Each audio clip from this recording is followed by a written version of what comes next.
Today on Loki Lights, we're installing Speed Demon rock lights and Bluetooth controller. Stay tuned.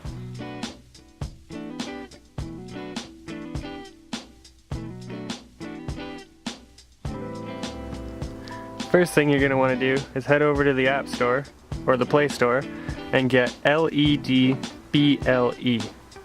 Alright, usually we'd be wiring the Bluetooth controller straight to the battery, but today, to make things even easier, this Jeep's running an Spod, so this is going to be a breeze.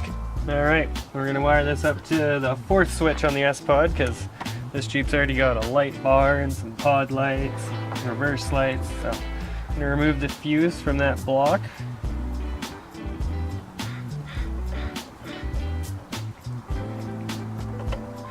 Put our fuse back in, lock her down. At this point, you can connect to your controller, make sure you got everything right, which we do, and it's a good time to play around with some color schemes. Yep. Today we're working on Island JK's Jeep.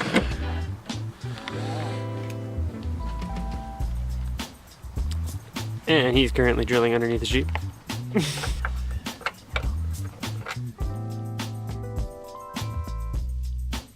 We mocked them all up with double-sided tape so we could get a feel of where we wanted them. And now we're going to send them home.